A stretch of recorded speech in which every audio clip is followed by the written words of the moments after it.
Hi everybody, I'm Jim Rohn.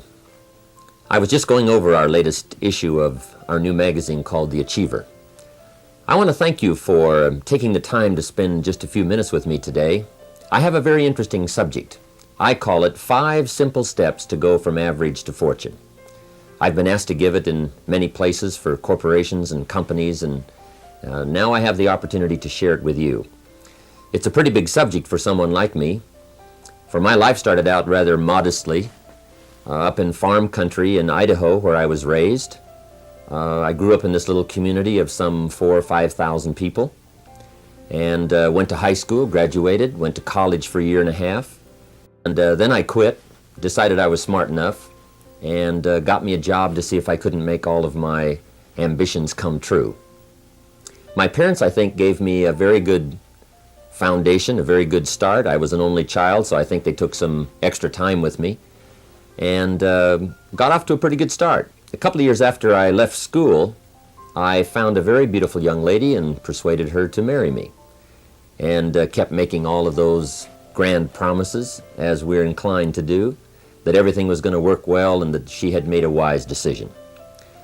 Well, 2 or 3 years after I'd gotten married, it didn't look like my new bride had made such a wise decision, because I'm now starting to struggle.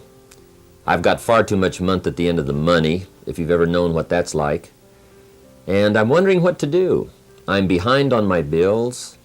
I'm willing to work hard, that's not my problem, but it isn't going as well as I had thought it would up until that point. I'm struggling, and I'm wondering what to do. Should I go back to school and get some more education? I didn't have any capital to start a business, so all these questions were going through my mind at a time when I needed some answers, how to really become successful and how to turn my life around. Well, at age 25, good fortune came my way. And sometimes it's a little difficult to describe good fortune. Why do unique things happen to you when they do? Part of that's a mystery to me. I really don't know. One of my friends says, well, things don't just happen. They happen just. And maybe that's it. I really don't know. But my good fortune was, at age 25, I met a very remarkable man. His name was Mr. Schoaf, Mr. Earl Schoaf. And he's the gentleman who gave me those last final answers that I had been looking for up until that time. Mr. Schoaf was a very unique gentleman. He was a businessman, an entrepreneur. He had several businesses. And he took a liking to me, and he hired me, and I went to work for him. I spent the next 5 years working for him. And then, unfortunately, at the end of that 5 years, he died. But I did get to spend 5 years with this remarkable man, and he's the gentleman who gave me the answers. He gave me the points and the ideas that helped to really turn my life around. And I will always be grateful for finding someone who took the time to share their information with me. The best thing Mr. Schoaf gave me was not a job. The best thing he gave me was the benefit of his philosophy. And fortunately for me, his philosophy worked for me. I practiced it, I utilized it, and I put it to work. And about 17 years ago, I was living in Beverly Hills. And I was going through all the notes that I'd gathered up during that 5-year period. And the idea came to me, why not share these ideas with other people? I've used them to change my life. Things have worked out well for me. I wonder if others might find them interesting. So I put all of the material together, and 5 years ago gave my first lecture, my first seminar. And ever since then, I've spent more and more of my time lecturing and sharing ideas on how to do better, how to make your life personally, socially, and economically work out better. And especially for the last 6 or 7 years, I've had the opportunity to travel around the world. The seminar's been translated in many languages, and I find myself now spending the biggest share of my time lecturing, sharing ideas, and trying to come up with answers that can make a difference in your life. Let me give you this simple little talk, how to go from average to fortune. There's 5 simple steps. You might like to make a note of them. Here's the first one. Get serious. That's number 1. I don't know any substitute for that. You've really got to get serious. You don't have to be grim, but you must be serious. I know a guy that's got a half a dozen jokes keeping him from becoming wealthy. He's not known as rich. He's known as a joker, which I guess is okay if that's the kind of life you want to live. But it really isn't the best way to live. To go from average to fortune, you must get serious. And you must get serious about two very important things. Number one is setting your goals and where you want to go. Designing the next 5, the next 10 years is so vitally important.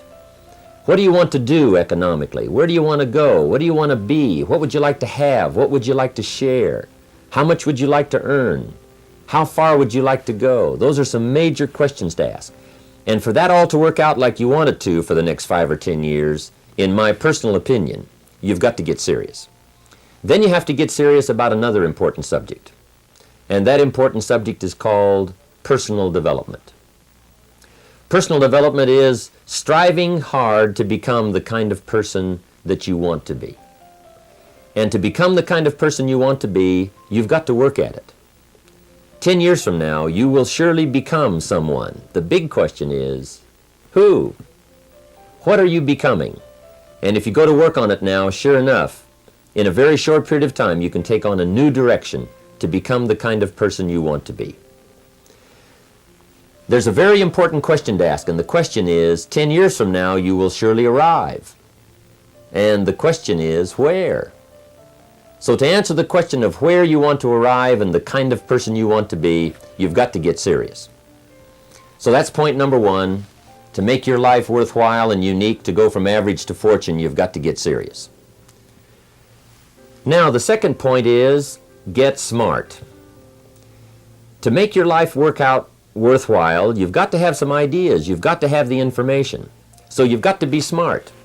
In fact, in this decade, you must be much smarter than you were in the last decade. You've got to read the books. You've got to come up with the information.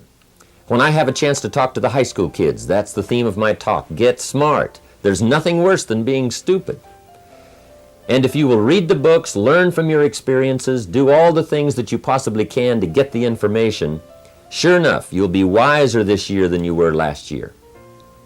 And I've got a few techniques that I teach in my seminar on how to get smarter, keeping a journal, going to the lectures, going to the seminars, listening to the sermons, picking up ideas from other people. You just must keep up this steady process of learning. Never cease your quest for knowledge. And that's one of the key points to go from average to fortune. Get smart. Now here's number 3. You've got to get going. All of the things that you've learned will not do you that much good if you don't put it into an action plan. You've got to get going. In my management and leadership seminar, we teach game plans, how to put all the good things that you've learned into action. Economic action, social action, personal action. How to make the changes and how to actually do the work, how to actually function. Get going, that's the key. Some people are ever learning, but they don't put it into action. They don't really take the action. It's like the man who keeps bringing materials to the building site and never builds anything. He keeps bringing in the sand and the gravel and the windows and the doors and the roofing material, and he just stacks up all these supplies, but he never builds anything. See, if you do that long enough, fairly soon they'll come and take you away. You've got to do something with what you've learned. You've got to take action. You've got to get going.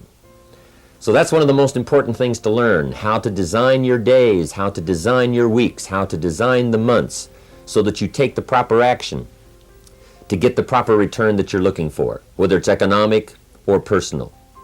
Get going. It's a major key. Now here's number 4. You must get excited. And not just the false enthusiasm of just pure positive thinking.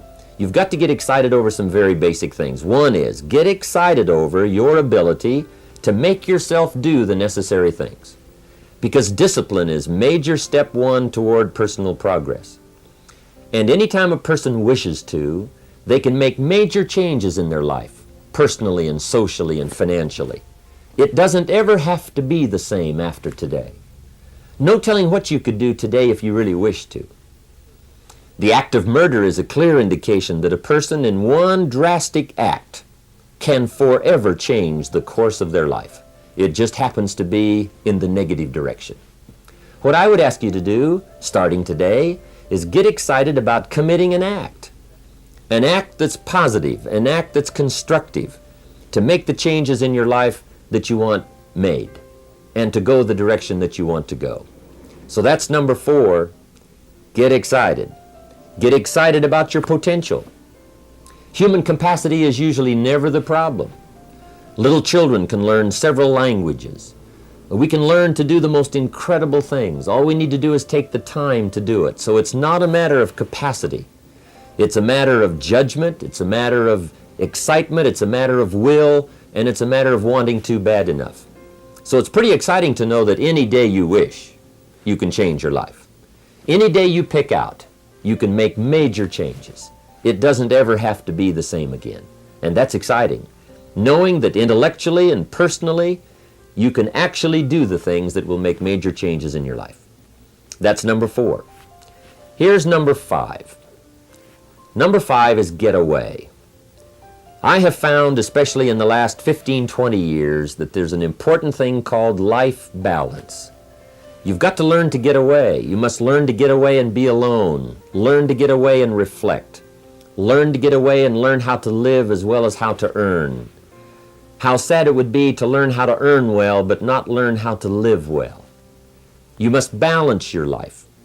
We teach something, especially in my staff, I teach something called lifestyle. Lifestyle is how you learn to live your life.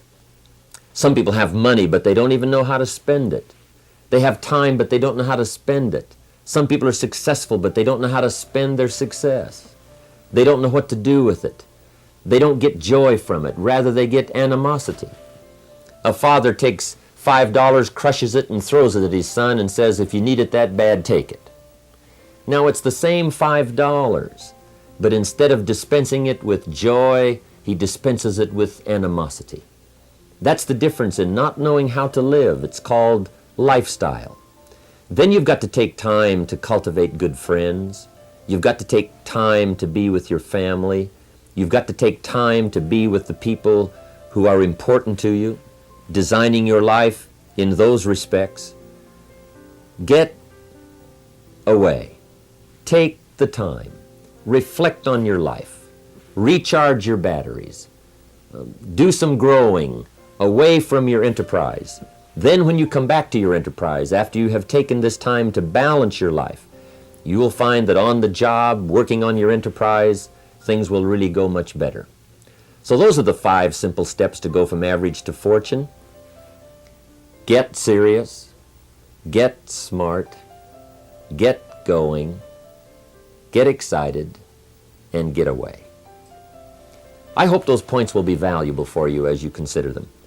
And I want to thank you for giving me a few minutes of your time to spend just a little time with you. I would invite you to come and attend my seminar. If I get a chance to see you there, I'll be happy to meet you. We usually have several hundred to 1,000 people attending the seminar, and I'd love to have you. I think I have some interesting things to share about life and about economics and how to do better. I've learned a lot these last 15, 20 years, and I've capsulized it in one evening. It's from 7 to 11. It's 4 hours of some very interesting material, and I think you'd find it exciting. I've got some ideas to share. I don't claim they're right, I just claim they're my ideas. But if you'll take the time, if you'll spend an evening with me, I think you'll find it rewarding. And I want to thank you for giving me this few minutes of your time. And for you giving me some of your time, I would just like to sincerely share this with you. Do not walk in front of me. I may not follow. Do not walk behind me. I may not lead. But walk beside me and be my friend. Thank you for listening.